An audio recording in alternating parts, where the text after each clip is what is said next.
맞습니다. 그러니까 그 찬미를 이번 주 교과를 이렇게 공부하고서 예수님께서 이제 하나님의 뜻을 이루기에 오셨다라고 하는 그 말씀을 생각하면서 살든지 죽든지 주님 뜻대로 해주십시오. 이제 이 찬양을 이제 택해가지고 불렀던 겁니다. 우리 성도님들께서 어떤 처지에 처하든지 간에 하나님의 뜻대로 사시다가 주님 재림하실 때에 영원한 하늘에까지 가시는 것이 우리 성도님들의 행복한 삶이 되시기를 바랍니다. 오늘은 말씀을요, 예수 새 언약의 중보자, 교과 제목이죠. 교과 제목이고, 예수 새 언약의 중보자이시기 때문에 우리를 이제 우주 가운데서 최고의 품격으로 세우시고자 하시는 하나님의 계획이 뭔지, 또 그분이 하시는 은혜가 무엇인지 이렇게 같이 좀 살펴보도록 하겠습니다. 특별히 제가 이 부분을 좀 보면서요, 그 찬미가에 보시면은 383장에 믿음의 주 되신 예수만 바라보세 하면서 예수님만 바라보면 된다, 이런 내용이 나오잖아요. 이게 저한테는 특별한 그런 의미가 있습니다. 왜 그러냐면은 제가 처음 신앙을 시작하면서 제 머릿속에는 목사님이 가르쳐 주시고 교회에서 설교한 대로 제 머릿속에 남기로는 뭐가 남았냐면 예수님도 믿고 율법도 순종해야 된다, 이렇게 남았거든요. 근데 제가 신학과 이렇게 1학년을 이제 입학을 해놓고서 아마 그 공원교회, 대공원교회일 거예요. 거기를 갔더니 어느 목사님이 사경회를 하시는데 예수님을 믿고 율법을 순종해야 영생이 보장됩니다, 이렇게 하지 않고 예수님을 믿는 믿음 안에서 영생이 우리에게 약속이 되어 있습니다, 이렇게 하더라고요. 그때 솔직한 제 마음이 뭐가 이렇게 나왔냐면 불만이 나왔어요. 왜 가르치는 거하고 틀리냐? 예수님도 믿고 율법에도 순종해야 맞는 것이지 해가지고 사경회가 이제 끝나고 나서 나온 그 목사님한테 좀 따졌어요. 우리 교회에서 예수님도 믿고 율법도 순종해야 맞는 것이지 어떻게 예수님을 믿음으로만 구원을 받냐? 이렇게 했더니 그분이 빙그레 이렇게 웃으시더니 예수님을 믿음으로만 우리가 구원에 이르를 수 있습니다, 이렇게 얘기하고 말아버렸어요. 그리고 제가 신학과 다니면서 그게 과제가 됐어요. 그게 과제가. 근데 오늘 우리가 이제 히브리서를 공부할 때에 바울이 그 율법에 익숙한 그 유대 백성들에게, 그러니까 유대인 출신의 그리스도인들에게 이렇게 얘기하는 거예요. 히브리서 12장 2절에 보니까 믿음의 주요 또 온전케 하시는 이인 누구를 바라보라 그래요? 예수님을 바라봐라, 이렇게 하는 거예요. 예수님, 믿음의 주요 또 온전케 하시는 예수님을 바라봐라, 이렇게 얘기를 하는 겁니다. 뿐만 아니라 히브리서 3장 1절에 이렇게 보시면은 우리의 믿음의 도리에 뭐라고 그랬어요? 이게 우리의 믿음의 도리의 사도라는 말이 무슨 뜻인지 아십니까? 이게요? 이게 잘 안 와닿잖아요. 근데 여기에 그 원어의 성경에 보니까 이 사도라는 뜻은 이런 뜻을 포함하고 있다, 이렇게 나와 있어요. 무슨 뜻이냐면은 요한복음 15장에 보면은 예수님은 믿음의 포도나무이다라고 하는 그런 뜻을 갖고 있다는 거예요, 이것이요. 그러니까 이 믿음의 대표자다, 이 말이에요. 예를 들어서 이런 겁니다. 우리는 죄인이 되었잖아요. 우리는 죄인이 되었는데 우리의 선택으로 죄인이 된 거예요. 엄마 뱃속에 생길 때부터 나의 선택과는 상관없이 죄인이 된 거예요. 누구 때문에? 아담 때문에. 아담 안에서 우리는 태어났기 때문에 이 아담 때문에 나는 내 선택과는 상관없이 죄인이 된 겁니다. 그렇죠? 그런데 우리가 이 믿음으로 예수님만 받아들인다고 하면 내가 예수님을 선택함으로 말미암아 누구 안에서 우리가 의로워지는 거예요? 예수님 안에서. 여러분, 예수님을 떠나서는 우리가 의롭게 될 수가 없습니다. 예수님 안에서 의롭게 된다라고 하는 그런 대표성의 성격을 갖고 있는 말이 사도라는 말이다, 이렇게 표현이 되어 있더라고요. 그렇죠? 그래서 믿음의 사도이시며 대제사장이신 예수님을 신앙하면서 자꾸 뭐 해라? 생각하라는 거예요. 생각해야 우리 성도님들이 하나님의 백성으로 존재할 수가 있습니다. 생각하라. 믿음의 믿음의 도리의 사도이시며 대제사장이신 예수님을 계속 생각하시면 그 안에서 우리 성도님들에게 영원한 하늘이 열려요. 이게 예수님 안에서. 그래서 우리 성도님들은 예수님을 늘 생각하시면서 그렇게 살아가려고 하는 이 말씀을 자꾸 이렇게 무슨 말씀이실까 하고 고민하시기 바랍니다. 이걸 고민하셔야 신앙이 제가 볼 땐 자유롭고 좀 즐거워질 것 같아요. 한 번은요, 아프리카의 어느 외진 마을에서 봉사하던 의사에게 외국 유학을 마치고 돌아온 친구, 젊은 청년 사업가가 있었습니다. 이 얘기는 잘 아실 거예요. 근데 오늘 이 말씀과 아주 적합하더라고요. 이렇게요. 그 마을엔 이게 독특한 결혼 풍습이 있었는데, 그 풍습은 사랑하는 여인이 있으면은 그 여인에게 청혼을 할 때에 그 여인의 부모에게 암소를 이렇게 이제 말하자면 이 청혼 선물로 이렇게 드리는 관습이 있었다고 그래요. 그래서 이제 그 암소를 어떻게 드리냐면, 그 여인이 말하자면 그 청혼을 하러 가는 신랑의 생각에 그냥 보통 이하다, 평범하다, 뭐 이렇게 생각이 되면 암소를 몇 마리 줘요? 한 마리죠. 한 마리를 갖다 주는 거예요. 근데 이 여인이 그래도 이렇게 보통 중에서는 좀 나은 중간 정도의 그런 여인이다, 그러면 몇 마리를 갖다 줘요? 2마리를 갖다 줘요. 왜 자꾸 이거 안 들어보셨구나. 2마리를 갖다 주는 거예요. 근데 그 신랑이 생각했을 때에 그 여인은, 그 마을 지역에서도 이 여인은 굉장히 아름답고 품성도 좋고 내 마음에 쏙 드는 특별한 사람이다 라고 생각이 되면은 몇 마리를 줘요? 예? 아니 보통 관습을 말하는데 자꾸 이게 뛰어넘어요. 3마리를 드리는 관습이 있었대요. 관습이. 그래서 1마리를 드릴 때는 신랑이 데리고 가면서도 내가 너 사주는 거야, 이렇게 할 수 있는. 2번째는 뭐냐면, 그래도 내가 너를 위해서 2마리는 줬어, 이 정도. 3마리는 뭐예요? 평생 살면서 널 내가 콩깍지가 세어가지고 내가 3마리나 줬다, 야, 이렇게 할 수 있는 정도의 그런 관습이 있었대요. 근데 이 외국에서 이제 유학을 하고 돌아온 이 사업가, 이 청년은 이제 그가 이제 돌아와 가지고 웬만큼 이제 결혼을 할 수 있을 만큼의 사업을 이렇게 꾸린 다음에 자기의 신부감, 마음속에 이렇게 생각했던 그 신부감에게 소를 몇 마리를 줄까 하다가 소를 몇 마리냐면 9마리를 준비했답니다. 그러니까 지금까지는 전혀 다른 엄청나게 많은 3배 많은, 특별한 신부보다 더 3배 많은 9마리를 준비했어요. 그래가지고 이제 9마리를 준비해서 이제 길을 가는 거예요. 누구한테 가요? 그 신부의 집에 가서 신부의 아버지한테 주고 신부를 이제 신부에게 청혼을 하기 위해서 이제 가는 겁니다. 그랬더니 동네에서 그냥 난리가 난 거예요. 1마리는 그냥 이게 보통이하고 2마리면 보통이고 3마리도 특별한 것인데 9마리라 이렇게 끌고 가니까 이 사람이 마음에 사심이 있어가지고 어느 집을 갈까? 그 동네의 이장인, 말하자면 우리 성산으로 말하자면 읍장집으로 갈까? 아니면 그 동네에서 제법 부자인 부잣집으로 갈까? 아니면 잘 배운 박사집으로 갈까? 하고서는 이렇게 쫄래쫄래 이렇게 막 사람들이 이게 줄리에서 같이 따라가는데, 이 사람이 읍장집도 피해가고 부잣집도 피해가고 박사집도 피해가고 어느 집 이런 거로 가는데, 이 말하자면 동네 중간에서 벗어나가지고 이 외곽 지역으로 이렇게 가더래요.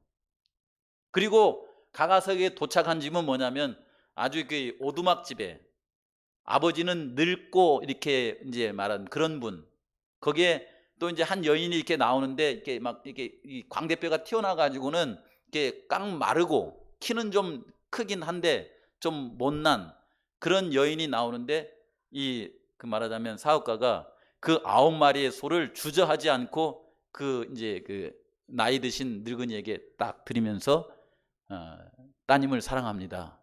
그러니 따님을 제가 이렇게 결혼할 수 있도록 허락해 주십시오 하고서 9마리를 드리더래요. 그랬더니 따라온 사람들이 따라온 마을 사람들이 에이, 아니 저건 소 한 마리도 아까운데 저걸 9마리나 이렇게 주고 이렇게 하나? 이렇게 하고서는 그냥 좀 비웃고 이렇게 하면서 그냥 이제 행렬이 흩어져 버렸습니다. 근데 그 의사 선생님도 그 모습을 보고서 참 이해 안 되는 사람이네. 아니 저 정도면 그냥 뭐 많이 줘봐야 뭐 2마리, 그냥 최고 쳐줘봤자 3마리면 그냥 데리고 와버릴 수도 있는데 거길 뭐 과분하게 해가지고 9마리나 이렇게 줘서 데리고 올 필요가 있나? 이렇게 이제 마음속에 생각하고 이제 그 의사 이제 말하자면 봉사 기간을 끝내고 집으로 돌아갔대요. 집으로 돌아갔는데 머릿속에서 그게 잘 안 잊혀지는 거야. 그래서 한 10여 년 지난 다음에 그 사람이 도대체 어떻게 살까? 그인하고 같이 잘 살까? 하고서는 비행기 티켓을 끊어가지고 그 아프리카를 한번 가봤다는 겁니다. 가가지고 이제 그 사업가는 그 10년의 기간 동안에 꽤 이제 대성을 해가지고 큰 부자가 돼 있더래요. 그 지역에 유지가 돼 있는 것입니다. 이게 갔더니 가서 어떻게 됐나 하고서 이렇게 들어갔더니 아이고 오래간만이라고 들어오시라고 하고서는 이제 차를 이렇게 대접하는데 그 부엌 쪽에서 굉장히 그 좀 귀티나는 큰 한 여인이 이렇게 찻장을 들고 이렇게 나오더래요. 그 여인이 누구냐면 요 여인이에요. 여기 이 여인이 이렇게 나온 겁니다. 하는데 이분이 이제 그 영어를 의사가 이제 외국에서 이제 봉사로 왔으니까 외국인이잖아요. 아니 근데 이 여인이 영어를 이렇게 하면서 잘 오셨다고 이렇게 하는데 그 여인의 표정이나 말이나 그 다음에 그 언어에서 뭔가 좀 이 보통 사람과 다른 그런 품격이 이렇게 막 이렇게 배어 나오더래요. 그래서 그 의사가 생각하기를 그러면 그렇지 바꿔쳤구나. 바꿔쳤구나. 이게 그 사람은 어디 가고 이 아름다운 이 귀품이 있는 이 여인이 나왔으니 바꿔쳤구나. 이렇게 생각을 하면서 이렇게 대화를 했답니다. 그랬더니 그 사업가가 이렇게 하는 말이 저기에 있는 저 여인이 바로 10년 전에 내가 소 9마리를 주고 청혼한 바로 그 여인입니다. 이렇게 얘기해 주더래요. 의사가 깜짝 놀래가지고 아니 그때 당시 그 여인은 깡 마르고 볼품없는 여인인 줄로 알고 있는데 어떻게 저렇게 했더니 이제 그 사업가가 사연을 얘기해 주는 거예요. 자기가 어렸을 때부터 마음에 둔 여인이 있었답니다. 바로 저 여인이었어요. 자기가 저 여인을 깊이 사랑했답니다. 사랑하고서 이제 나이가 돼서 결혼을 하려고 하는데 저 여인을 한 마리를 주고 이렇게 데리고 오면은 어떻게 되겠어요? 한 마리짜리 여인이 되는 거잖아요. 그래서 2마리를 주면 2마리짜리 여인이 되는 거고 3마리짜리 여인을 주고 데리고 오면 3마리짜리 여인이 되는데 내 마음속에는 그 여인이 콩깍지가 씌어서 그런지 몰라도 최고의 여인이에요. 가장 사랑하는 사람이에요. 그래서 그 여인을 자기가 데리고 와서 일생을 정말 가장 행복하게 이렇게 사랑하면서 살고 싶은 그런 마음이 있었어요. 이 신랑의 마음속에. 그래서 그의 마음속에 생각하기를 남들이 주는 것처럼 1마리도 2마리도 3마리도 아닌 내가 거기에 최고의 3배를 주고 9마리를 주고 저 여인을 내가 내 아내로 맞아야 되겠다. 이렇게 생각을 했다는 겁니다. 그리고 그 아내를 데리고 왔어요. 그러면 9마리나 줬으니까 그 여인이 신랑 집에 와가지고 결혼해가지고 뭐처럼 봉사해야 돼요? 소처럼 봉사하고 말처럼 열심히 해야 되잖아요. 9마리나 줬으니까. 그런데 이 신랑은 마음에 생각하기를 나는 저 여인을 사랑함으로 데리고 왔기 때문에 어떤 일도 강요하지 않고 대등하게 평등하게 그를 사랑하고 살아야지 하고서는 그 여인을 그저 있는 대로 아껴주고 사랑해주고 고운 말로 해주면서 1년, 2년, 3년 지나면서 이 여인이 자꾸 바뀌더래요. 그러더니 몇 년 지난 다음에 그 여인이 꼴똘히 생각하기를, 내가 지금 이 동네에서 몇 마리짜리 그 여인이에요? 소 몇 마리짜리예요? 9마리짜리인데 그냥 무식하고 그 다음에 기품도 없고 매너도 없는 그런 사람으로 살면 안 되지 하고서는 이 여인이 알아서 공부를 하기 시작하더랍니다. 그리고 자신의 마음을 가다듬기 시작하고 옷을 품새 있게 이게 입고 다니고 이렇게 하면서 점점점 변하더니 남편이 그냥 사랑만 해줬는데 세월이 지나면서 소 9마리가 아깝지 않은 여인으로 바뀌어버린 거예요. 그래서 이 여인이 됐다고 하는 겁니다. 그렇죠? 저는 이 얘기를 읽으면서요, 오늘 새 언약의 중보자 되신 예수님을 가만히 생각해 봤어요. 예수님은 소 9마리도 아니고 하나님이 그처럼 사랑하신 독생자이신 예수님 자신의 목숨을 우리를 구원하기 위해서 왜 내놓으셨을까, 이런 생각이 자꾸 드는 거예요. 이 여인은 소 9마리짜리지만은 우리 성도님들은 뭐짜리예요? 예수님 한 분의 목숨값짜리예요. 그렇죠? 어떻게 살아가야 될까? 어떤 마음을 가지고 살아가야 될까? 오늘 여기에 대해서 같이 이제 교과 공부에 보면 화요일 소지부터 목요일 소지에 있는 말씀을 같이 한번 이렇게 연구해 보도록 하겠습니다. 우리 성도님들요, 새 언약에 대해서 공부하시면은 예수님의 가치만 높아지는 것이 아니라 새 언약의 주인 되신 예수님 안에서 우리 성도님들의 가치도 무한히 올라갑니다. 무한히 올라가요. 그래서 세월이 지날수록 새 언약의 중보자 되신 예수님 때문에 우리의 몸도, 우리의 마음도, 우리의 품성도, 우리의 언어도, 이 모든 것이 점점점 바뀌게 돼 있는 것이 새 언약 속에 있는 이 은혜의 원리입니다, 이것이.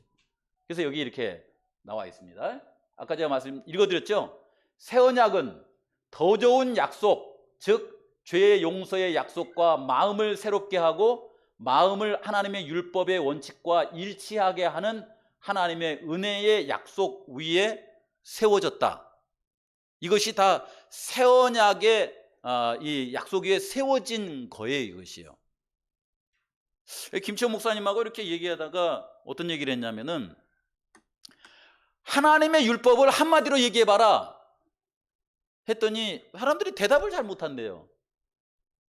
우리 성산교회 우리 성도님들은 하나님의 율법을 우리 성도님들의 방식대로 표현하면은 하나님의 율법은 뭐의 표현이에요? 사랑, 또 자신 있게 표현해 보세요. 제가 이렇게 3년이나 목회는 맨날 얘기했는데 하나님의 율법은 뭐의 표현이라고 그래요? 그냥 품성이라고 하지 말고 앞에다 뭘 좀 붙여봐요. 그건 저의 품성이에요? 마귀의 품성이에요? 그거 있잖아요. 하나님의 율법은 하나님의 누구의 표현이에요? 누구의 품성의 표현이에요? 정확하게는 하나님의 품성의 표현이죠. 성부, 성자, 성령님의 표현이잖아요. 품성의 표현이잖아요. 그렇죠? 그래서 여기에 율법의 원칙과 일치하게 되면 하나님의 품성을 닮은 사람으로 만드는 것이 뭐냐면 새 언약이에요, 이것이. 아주 가치 있는 그런 존재가 되겠죠. 그래서 여기에 히브리서 10장 16절 18절에 이 말씀이 기록되어 있는 거잖아요. 그날 후로는 그들과 맺을 언약이 이것이라 하시고 내 법을 그들의 마음속에 두고 그들의 생각에 기록하리라 하신 후 또 그들의 죄와 그들의 불법을 내가 다시 기억하지 아니하리라 하셨으니 이것들을 사하셨은즉 다시 죄를 위하여 드릴 제사가 없느니라. 해서 우리가 하나님의 품성을 닮는 그런 사람으로 만들어 주시겠다, 이렇게 말씀하시잖아요. 근데 이거 이렇게 들어도 마음속에 감사하다, 이런 감흥이 있어요, 없어요? 있었으면 좋겠는데, 이 감흥은 누구한테 있냐면 죄 때문에 치열하게 싸운 사람들한테만 이 감흥이 있어요. 그냥 자식이든지 부인이든지 아니면 성도든지 아니면 누구와 관계에 있든지 간에 마음속에 죄 때문에 막 깊이 고민해 본 사람만이 이것이구나, 이렇게 생각할 수가 있습니다, 이것이요. 왜 그러냐면은 여기에 대해서 설명하기를 부자순자 373페이지는 뭐라고 했냐면, 죄된 본성을 가진 인간은 율법을 지킬 수 없기 때문에 율법이 사람을 의롭게 할 수 없다. 죄된 본성을 가진 사람은 스스로 의롭게 될 수 없다는 거예요. 율법을 쳐다보기만 하는 것이지 율법이 자신의 마음속에서 이루어질 수 없다는 것입니다. 그리고 이 예레미야서에 보면 뭐라고 했냐면은, 이 사람들의 마음속에 이 죄가 기록되기를 어떻게 기록되었냐면은, 금강석의 그 철필 있잖아요. 그 날카로운 거 있잖아요. 이것으로 가지고서는 사람의 마음속에다 육신의 마음을 새겨 놓듯이 이렇게 딱 새겨졌기 때문에 사람의 마음은 스스로가 이렇게 바뀔 수 없다라고 하는 것을 사도 그 선지자 예레미야는 얘기를 합니다. 그래서 예레미야 13장 23절에 구수인이 그 피부를, 표범이 그 반점을 변하게 할 수 있느냐? 이게 물어보는 것은 변할 수 있다는 말이에요, 없다는 말이에요? 없다는 말이에요. 마승용이가 저의 성격을, 저의 품성을 변하게 할 수 있느냐? 있다는 말이에요, 없다는 말이에요? 대답이 시원찮아졌네. 없다는 말이에요, 없다는 말이에요. 있느냐? 할 수 있을지는데 악에 익숙한 너희도 선을 행할 수 있느니라. 할 수 있다고 하면 누가 필요 없다는 말이에요? 예수님의 십자가의 죽으심과 성령의 은혜가 필요 없다는 말입니다. 그렇죠? 근데 이걸 절대로 할 수 없기 때문에 누가 필요하냐면 예수님이 필요하고 성령이 필요하다는 거예요. 새 언약이 우리에게 필요하다라고 하는 얘기를 우리에게 해주고 있는 것입니다. 그렇죠? 여러분, 인류의 역사는요, 지금까지 흘러가는 동안에, 아담과 하와가 범죄하고서 흘러가는 동안에 언제나 어디에 있었냐면 우리의 마음속에 있었습니다. 우리의 마음에. 하나님은 우리에게 사랑의 율법을 주시고 그치는 것이 아니라 우리로 하여금 죄의 본성에서 벗어날 수 있도록, 딱딱하고 굳어진 우리의 마음이 부드러워질 수 있도록 특별하고 큰 사랑을 우리에게 주셨어요. 그렇죠? 그렇지만 구약에서 흘려진 수많은 짐승들의 피가 사람의 마음을 바꿔주든가요? 바꿀 수가 없다는 겁니다. 이건 이렇게 해서 바꾼다라고 하는 것을 가르쳐 주기 위한, 말하자면 몽학 선생이라는 표현을 했잖아요, 아까요. 그걸 가르쳐 주기 위해서 준 것이지 이것이 우리의 마음을 바꿀 수 없다는 것입니다. 그렇죠?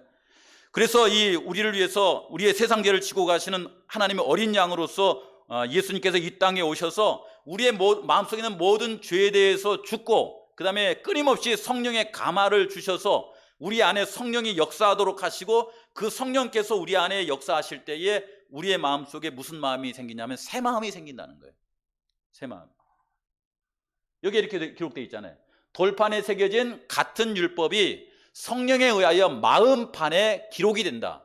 자신의 의로움을 세우려고 하는 대신에 우리는 그리스도의 은혜를 통하여 우리의 마음에 기록된 하나님의 율법에 순종하는 생애를 살 것이다. 그리스도의 영의 인재로서 우리는 그분께서 행하신 대로 어떻게 할 수 있다? 영의 인재로서 어떻게 할 수 있다? 여기 써졌잖아요. 여기요. 여기 뭐 할 수 있다? 행할 수 있다. 그랬잖아요. 여기에 있는 이 말씀이 마음속에 안 와 닿으면은 바울 서신을 읽어도 안 와닿습니다. 이거는. 그렇잖아요. 바울이 계속 얘기하고자 하는 것이 이런 얘기를 로마서에다가, 그 다음에 고린도 전후서에다가, 갈라디아서에다가 계속 이 얘기를 하지 않습니까? 그래서 이것이 이 말씀이 우리에게 주어져 있다라고 하는 것을 마음속에 이렇게 생각하시는데, 그러므로 그 새 언약을 이루신 예수님 생각하고 예수님을 바라보는 삶을 우리가 살아가는데, 아까 이렇게 읽었어요. 근데 제가 더 크게 한 것입니다. 새 언약은 더 좋은 약속, 즉 죄의 용서의 약속과 마음을 새롭게 하고 마음을 하나님의 율법의 원칙과 일치하게 하는 하나님의 은혜의 약속 위에 뭐 해졌다? 세워졌다. 이렇게 나오죠. 세워졌다. 제가 이제 이거 가지고 이제 우리 성도님들에게 이런 질문을 해볼 수가 있어요. 무슨 질문을 해볼 수 있냐면은, 예를 들어서 마태복음 18장에 보시면은 용서에 대한 얘기가 나오잖아요. 하나님은 우리를 용서하시는 것을 이렇게 비유하실 때에 어느 정도의 우리의 그 죄를 탕감해 주셨다고 그래요. 1만 달란트를 탕감해 줬다고 그러죠. 1만 달란트를 탕감해 줬다고 그러잖아요. 그렇죠? 그런데 그 사람은 1만 달란트를 탕감을 받고 가가지고 그 가까운 친구에게 100데나리온의 빚을 졌는데 100데나리온을 탕감해 줬다고 그래요? 아니면 갚지 않으니까 옥에 가둬버렸다고 그래요? 갚지 않으니까 옥에 가둬버렸다라고 말하는데, 이 얘기는 사람의 죄를 용서하는 얘기를 하면서 한 겁니다. 그 사람이 100데나리온을 못 받아서 그 사람을 옥에 가두어버린 이유가 뭐예요? 이유가 그게 그냥 이야기입니까? 아니면 이 말씀을 통해서 좀 보자면은 그 사람이 1만 달란트의 그 이 빚을 탕감받음으로 말미암아 그리스도의 은혜 위에 서야 되는데 은혜 위에 서지 못한 것 때문에 그렇습니까? 그렇죠. 이게 그 사복음서에 있는 내용이 이 새 언약 안에서 재해석이 돼야 되고, 우리가 교회를 다니면서 성도들의 삶도 새 언약으로 말미암아 새롭게 사라져야 됩니다. 이것이 그걸 얘기하는 거예요. 생각도 다시 세팅을 하고 새롭게 살아가고, 그렇죠? 예. 근데 제가 이게 솔직하게 이렇게 제가 말씀드려요. 제가 이걸 읽고 설교는 하지만 저도 이걸 마음속에 실현하기가 쉬울까요, 어려울까요? 이게 상식으로 잘 안, 죄의 본성하고 너무 안 맞아요. 이게 너무 안 맞아. 왼수는 어떻게 해야 돼요? 주여, 저 왼수를 벌하여 주시옵소서 해야 직성이 풀리잖아. 그죠? 근데 이 말씀에 의하자면은 주여, 저 왼수의 죄를 주의 십자가의 은혜에 힘입어서 벌하여 주는 것이 아니라 뭐 해주는, 용서하여, 이게 잘 돼야 안 돼요, 이것이요. 이게 죄인의 본성에는 원래 잘 안 맞는 겁니다, 이것이. 그래서 누가 필요하냐면 성령 하나님이 필요한 거예요. 아유, 그 왼수 그냥 용서해. 이건 우리 집사람이 기도 많이 하는데 항상 제가 왼수가 돼가지고. 이 말씀이 왜 그러냐면은 여기 그 정로기단에 보면은 제가 이렇게 이게 달가워하지 않는 이 말씀이 있어요. 영생의 조건은 지금도 옛날, 말하자면 타락하기 전에나 옛날과 똑같으니 곧 하나님의 율법을 온전히 순종하는 완전한 의가 요구된다. 이게 뭐예요? 영생의 조건이에요. 이거 우리 성도님들 이거 읽으면 아멘 이게 나옵니까? 아니면 아이씨 왜 또 부담되는 말씀을 하실까? 이런 생각이 들어요. 예? 다시 한번 읽어드릴게요. 영생을 얻는 조건은 지금도 옛날과 똑같으니 곧 하나님의 율법을 온전히 순종하는 완전한 의가 요구된다. 아무도 아멘 안 하잖아.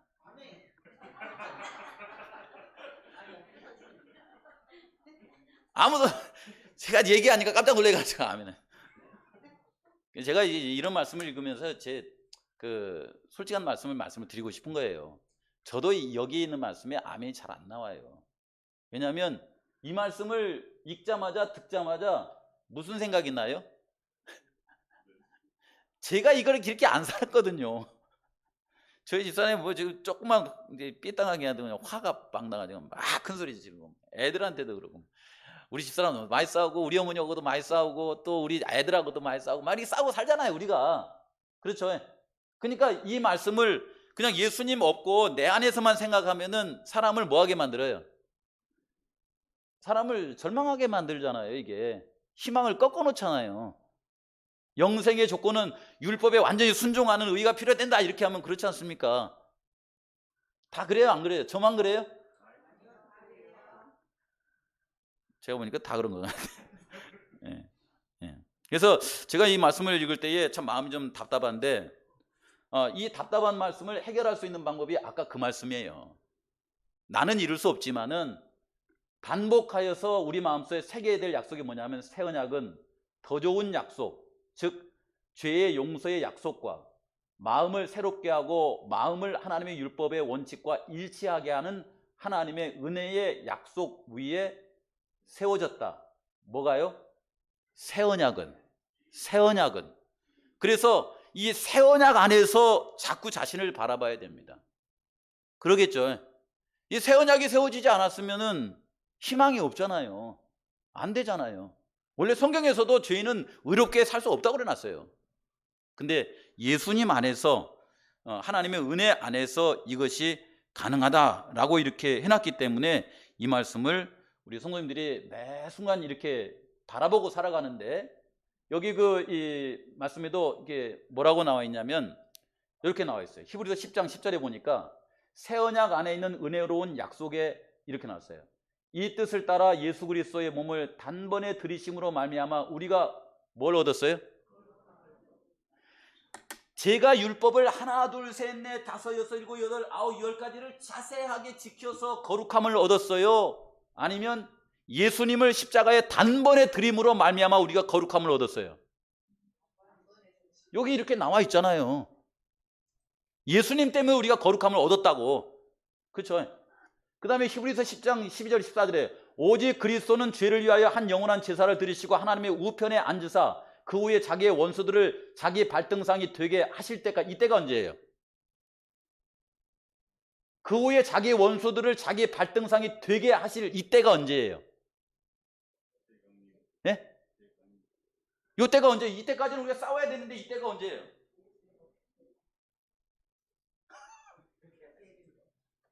아직은 사단이 졌긴 졌지만은 발등상에서 무릎을 안 꿇었다니까. 그러니까 계속 싸우잖아요, 이렇게. 근데 이 발등상 되게 하시는 이때를 기다린다고 그랬잖아요. 이때가 언제예요? 예수님 재림하기 전. 지성소에서 사회 맞춰지는 그때라고 그러잖아요. 최종적으로 이 사단이 졌습니다. 이때가 언제냐면 예수님 세 번째 오시는 때. 그때를 기다리니 그가 거룩하게 된 자들을 한 번의 제사로 영원히 뭐하게 하셨다? 여기 누가 우리를 온전케 하셨다고 그래요? 예수님이 우리를 온전케 하셨다는 말을 반복해서 써놓고 있습니다. 우리 성도님들은 예수님 안에서 온전하게 되셨습니다. 거룩하게 되셨습니다. 예수님 안에서. 아멘입니까? 여기 읽고도 대답을 안 해요. 자꾸만 이 본성적으로 자기를 봐. 이게 고질적인 병이라고 이거 할머니 얘기했더라고요. 고질적이대 이게. 사람은 자기 중심의 그 의를 가지는 것이 그 타락하고 나서 가진 고질적인 병인 거예요. 고질적인 병. 근데 이 고질적인 그 병을 낫게 할 수 있는 방법은 뭐냐면은 요 말씀을 그 고질병 위에다가 딱 얹어가지고 점을 찍는 거예요. 그러면 무슨 병이 돼요? 예? 고질병이라고 하는 단어 위에다가 요 말씀을 딱 얹어가지고 거기다가 점을 꽝 찍으면 무슨 병이 돼요? 예? 박 선생님이 오시니까 대화가 되네요. 아니, 고질자 위에다가 점을 딱 찍으니까 무슨 병이 돼요? 고칠병이 되네. 고칠병. 예수님 안에서 고칠병이 된다. 이거 누가 얘기해 주더라고요. 예수님이 계셔야만 우리의 이 고질적인 이 자기의를 의지하는 이 병은 고칠 수 있다라고 하는 말씀입니다. 이분 안에서 우리가 거룩함을 얻었고 온전케 함을 얻으셨다라고 하는 말씀을 우리에게 주고 있습니다. 그래서 여러분, 새 언약을 통해서 우리에게 자꾸 이렇게 보는 것은요, 우리의 영생의 그 약속, 영생의 보증은 예수님 안에서 있는 것이지 고질적인 이 병 안에서 있는 것이 아니더라고요. 그래서 여기 교과책 115페이지 보니까 예수님의 순종은 언약적 약속들을 보증한다 했고, 그것은 먼저 하나님께서 예수님께 언약적 축복을 주실 것을 요구한다. 언약의 약속을 이제 이루셨잖아요. 그래서 이제 축복을 요구하는데 먼저 예수님께, 그 후에 그 축복, 예수님께 주신 그 축복을 누구에게 줘요? 여기 보자. 우리들에게 주어진다. 그리스도 안에 있는 자들은 예수님과 함께 그 약속을 뭐하게 될 것이다? 누리게 될 것이다. 이게 아까 그 믿음의 도리의 사도라는 말이 이런 의미를 갖고 있는 거예요. 다음으로 하나님께서는 우리가 당신의 율법을 지킬 수 있도록 힘주시는 성령을 우리에게 주신다라고 이게 교과 115페이지에 이렇게 나와 있더라고요. 이렇게 하면서 살아가지만은 우리가 예수님의 은혜를 늘 날마다 이렇게 바라보고 살아가는데, 사도 바울이 그 편지서를 쭉 쓰면서 이런 복음 안에서 살아가는 동안에 그의 생애 가운데서 자랑할 것이 내게 몇 가지 있다 하면서 자랑한 것이 뭐예요? 나 이것을 자랑하고 싶다. 그렇죠. 여기 뭐라고 했냐면은 사도 바울의 자랑은 죄에 대한 연약함, 나의 약함을 자랑하노라 이렇게 했어요. 왜냐하면 능력이신 예수님을 의지하기 위해서. 그렇죠. 그 다음에 두 번째는 뭐냐면 주 예수 그리스도의 십자가 외에 자랑할 것이 없다 그러잖아요. 갈라디아서에 보면은 그 왜 그러냐면 내가 죄로 인해서 넘어질 때 이 죄를 용서해 주신, 이 용서를 이루신 예수님 외에는 용서받을 길이 없기 때문에 예수님의 십자가를 자꾸 자랑한다, 이렇게 얘기를 했습니다. 근데 사도 요한도 이렇게 보면은 뭐라고 하냐면은 예수님을 믿으면서 이렇게 새 언약 안에 살아가면서 나는 죄가 없습니다 라고 말하는 사람들은 뭐 한 사람이라고 그래요? 기억나요? 난 죄가 없습니다 이렇게 하는 사람들은, 그 요한일서에 보면 뭐라고 그래요? 요한일서 1장에 보면 거짓말하는 사람이다 이렇게 말하죠. 그렇죠? 그 다음에 두 번째 보시면은 여기에 요한계시록 7장에 보시면 뭐라고 하냐면 그 환란에서 나오는 자들인데 그 나오는 자들은 어떤 사람들이라고 그래요? 죄가 있으면 뭐 해야 돼요? 씻어야 되잖아요. 근데 그 죄를 씻는 것이 뭐예요? 여기 보면 어린 양의 피에 씻어 희게 하였느니라 이렇게 나옵니다. 그러니까 죄가 있다고 말하고 새 언약의 주인 되신 예수님의 은혜 가운데서 죄를 날마다 씻는 그런 경험을 하는 그 사람 얘기를 하는 거예요. 이게 사도 요한의 고백이었어요. 그래서 예수 그리스도의 깨끗게 하시는 은혜와 성령님의 새롭게 하시는 그 은혜를 날마다 이렇게 바라보면서 살아가는 것이 새 언약 가운데서 살아가는 삶이다라고 하는 것을 이렇게 얘기를 해주고 있더라고요. 그렇죠?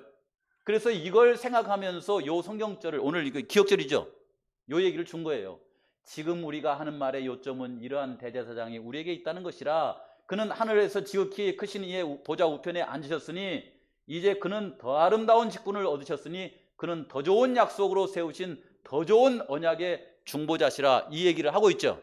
근데 이게 무슨 말입니까 이것이요? 근데 우리 성도님들 생각할 때는 신앙을 가진 사람들 가운데서요, 스님이 더 착한 것 같아요, 목사가 더 착한 것 같아요? 예? 보살님이 더 착한 것 같아요, 장로님 집사님들이 더 착한 것 같아요? 예? 사람 나름이요? 사람 나름이요? 그러면 이렇게 그냥 하지 말고 예수님 안에서 생각해 봅시다. 하나님의 계획 속에서는 스님들이 더 착하게 했어요? 목사가 더 착해야 될 것 같아요? 맞습니까? 그 다음에 보살님들이 더 선하고 아름다워야 되겠어요? 아니면 교회 장로님들이나 집사님들도 더 아름다워야 되겠어요? 이 얘기를 이렇게 현실성 있게 읽어보는 거예요.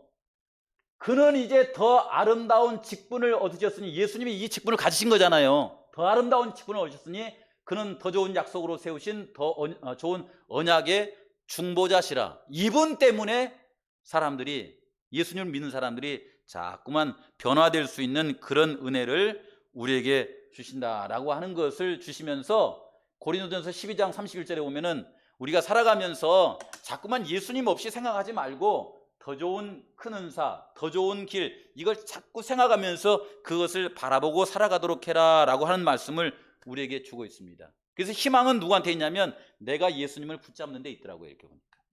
그렇죠? 그래서 예수님을 붙잡는 믿음이 이렇게 우리 성도님들에게 강하게 되면은 내 마음이 그때부터 변화하게 돼 있어요. 그렇게 이루어질 걸로 믿습니까? 자다가 일어난 거예요? 그냥 대답한 거예요? 왜 그러냐면은 이 얘기를 사도 바울이 해놨거든요. 그래서 이렇게 말씀드린 거예요. 여기 사도 바울이 뭐라고 했냐면 이 얘기를 쭉 하면서 우리를 위해서 하나님의 보좌 우편에서 우리를 위해서 중보하신다라고 하는 이 말씀을 하면서 뭐라고 하냐면 고린도후서 1장 20절에서 22절에 보면은 이렇게 났어요. 하나님의 약속이 뭐예요? 하나님의 약속이, 여기 하나님의 약속은 얼마든지 그리스도 안에서 이해가 되니 그랬는데, 하나님의 약속이 뭐예요? 하나님의 약속이, 그러니까 하나님의 약속이 뭐냐면은 예수님을 통하여서 우리를 죄의 형벌에서 구원하여 주시고 죄의 본성에서 구원하여 주시고 결과적으로는 죄의 세력에서 우리를 구원하여 주신다고 하는 하나님의 약속이 있잖아요. 그렇죠? 창세기 3장 15절에 여인의 후손을 통하여서 이루어 주신다고 하는 하나님의 약속이 있잖아요. 구원의 약속. 그 약속이 그리스도 안에서는 뭐가 된다고 그래요? 예스! 예! 이거 다른 말로 아멘이거든요. 이게 예가 되고, 그런즉 그로 말미암아 우리가 뭐 한다? 아멘 하면서 하나님께 영광을 돌리게 되느니라, 이렇게 됐잖아요. 근데 만약에 이 하나님의 약속이 그리스도 안에서 나가버리면 예 할 수 있어요? 그리스도로 말미암지 않고도 아멘 할 수 있어요? 이 없다고 하는 말을 하는 겁니다, 이것을. 그런데 이 뒤에 보면은 예와 아멘이 얼마나 이렇게 확실하냐면은 우리를 너희와 함께 그리스도 안에서 굳건하게 하시고 우리에게 기름 부으신 이는 하나님이시니 그가 또한 우리에게 인치시고 보증으로 우리의 마음에 누구를 주셨어요? 성령을 주심으로 말미암아 분명하게 하신 거예요. 이게 분명하게. 이건 반드시 이루어져야 안 이루어져요? 반드시 이루어집니다. 죄의 형벌에서 구원하실 것과 우리의 품성이 죄의 본성에서 이렇게 의로운 품성을 갖는 것과 죄의 세력에서 자유롭게 되는 이것이 우리 안에서 예수 그리스도로 말미암아서 반드시 분명히 이루어집니까? 이루어집니까? 또 고질병이 터졌죠. 또 고질병이 생겼죠. 저도 자꾸 그래요. 그러니까 뭐 이해는 됩니다. 하지만은 성경의 약속은 이렇다라고 하는 것입니다. 이제 시간 없기 때문에 또 제가 저의 이제 그 고해성사를 해야 또 우리 성도님들이 좋아하시잖아요. 고해성사 하나 하고 오늘 이제 시간을 마치도록 합시다요. 제가 우리 아내를 저희 집사람을 우리 성도님들이 이렇게 보면서 늘 얘기합니다. 이게 우리 이정님한테 좀 잘해주라고. 근데 저는 잘해준 줄 알았어요. 근데 뭐 제가 예를 들어서 뭐 가끔 이제 티격태격 싸우기는 하지만은 뭐 손찌검을 하거나 그러지는 않고 집을 나가라고 한번 했나? 어쨌든 나름대로 이렇게 높은 점수를 쳐주고 있는데 치고 살았는데 장로님들이나 집사님들은 제가 아주 현찮은가 봐요. 이렇게 그래서 사모님한테 좀 잘해주라고 이 얘기를 많이 합니다. 우리 성도님들 보기에도 그렇죠? 근데 참 제가 어제는 우리 집사람이 그 치과에 갔다 왔다는 얘기를 했는데 참 부끄럽더라고요. 왜 부끄럽냐면은 저는 이제 집사람이 뭐 여기 이빨 안에를 거의 뭐 들여다본 기억이 없잖아요. 뭐 상황이 그렇죠. 근데 어쨌든 견적이 이게 한 700만 원 나왔으면은 이 아내가 텅 비어 있다는 거거든요. 근데 제가 결혼한 지 몇 년 됐어요? 거의 30년이 됐거든요. 올해가 30년째거든요. 근데 30년 되도록 저 공사를 안 해준 거예요. 그러고도 제가 저 사람을 사랑한다고 말할 수가 있겠습니까? 이제 어제 제가 그 사진을 찍고 그다음에 이게 견적을 봤는데 그냥 억지로 용감한 척 했는데 엄청나게 창피하고 부끄럽더라고요. 엄청나게 창피하고 부끄러워서 아주 혼이 났습니다. 혼이 났어요. 그럴까요? 네. 근데 만약 예수님께서 새로운 언약으로 저에게 은혜를 베푸신 것이 저의 마음 속에 이렇게 그 변화를 주신다고 하면은 그냥 모르는 척 이렇게 보내지는 않았을 텐데 라는 그런 생각이 자꾸 드는 거예요. 그런 생각이. 그러겠죠. 가족 관계나 그 다음에 이웃과의 관계나 그 다음에 우리 성도들과의 관계가 그 새로운 언약이 우리에게 은혜를 이렇게 듬뿍 준다고 하면은 그 신랑이 신부를 위해서 소 몇 마리를 줬다고 그래요? 9마리를 준 것처럼 독생자신 예수님의 핏값을 우리에게 주셨는데 그 여인이 시간이 지나면서 지성스러워지고 또 마음이 이렇게 품격이 이렇게 아름답게 변하고 그다음에 누가 봐도 저 사람은 세월이 흐르면 흐를수록 신랑이 9마리 줄만하구나 이런 사람으로 변화된 모습 있잖아요. 그렇게 돼야 될 텐데 제가 은퇴할 때쯤 되면 그렇게 될까요? 그렇게 됐으면 좋겠습니다. 우리 성도님들도 예수님의 그 새 언약 때문에 무한히 은혜롭고 또 무한히 하나님을 닮은 그런 사람으로 자꾸 변화되어서 얼굴 표정이 행복하기를 바랍니다. 그리스도인다운 모습으로 살아서 예수님이 9마리 잘 줬구나. 내가 내 피를 저들을 위해서 참 잘 흘렸구나. 이렇게 하실 수 있는 우리 성도님들의 아름다운 삶을 살아가게 되시길 바라면서 말씀 드리겠습니다.